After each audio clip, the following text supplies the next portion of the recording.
జరిగినటువంటి Jubilee hills రిజల్ట్స్లో ముఖ్యంగా ఒక బీసీ బిడ్డ కాంగ్రెస్ పార్టీ అభ్యర్థి నవీన్ యాదవ్ గెలవడం చాలా అందరికీ శుభపరిణీయం. ముఖ్యంగా ఉమ్మడి ఖైరతాబాద్ నియోజకవర్గం అంటేనే పి జనార్దన్ రెడ్డి యావత్ ప్రపంచానికి యావత్ తెలంగాణకి గుర్తుకొచ్చే విషయం అందరికీ తెలుసు. అలాంటి మహానీయుని గురించి చెప్పుకోవాలంటే మాటలు సరిపోవు. ఎందుకంటే ఎంతో బడుగు పలిగిన వర్గాలకు పేదలకు ఆదుకున్న నాయకుడు ఎవరంటే అది పి జనార్దన్ రెడ్డి అని అది యావత్ సమాజం మొత్తం తెలుసని సందర్భంగా తెలియజేస్తున్నాం.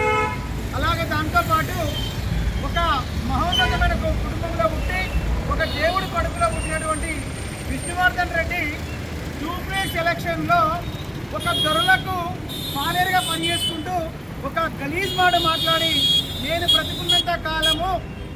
బ్రతికున్నంత కాలము ఇక్కడ కాంగ్రెస్ పార్టీ జెండా ఎగరదని ఒక అన్పార్లమెంట్గా మాట్లాడి బీజార్ కడుపులో బిడ్డగా కాకుండా ఒక చదువుకొని పూర్తిగా మాట్లాడిన విష్ణువర్ధన్ రెడ్డి మా మాట వెంటనే వెనక్కి తీసుకొని బేషరతుగా ఉమ్మడి ఖైరతాబాద్ నియోజకవర్గం పీజార్ అభిమానులకు కాంగ్రెస్ పార్టీ కార్యకర్తల నాయకులకు క్షమాపణ చెప్పాలని మేము ఇక్కడ ఉన్నటువంటి పీజార్ వీరాభిమానులుగా చెప్తున్నాం.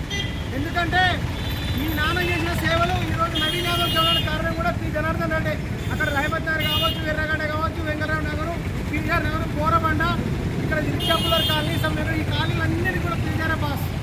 అలాగే ముఖ్యమంత్రి రేవంత్ రెడ్డి గారు కూడా ఒక మాట ఇచ్చిండు, ఇక్కడ జూబ్లీ హిల్స్లో కోరబండ పేరు పి జనార్దన్ రెడ్డి చౌరస్తగా పేరు పెడతానని.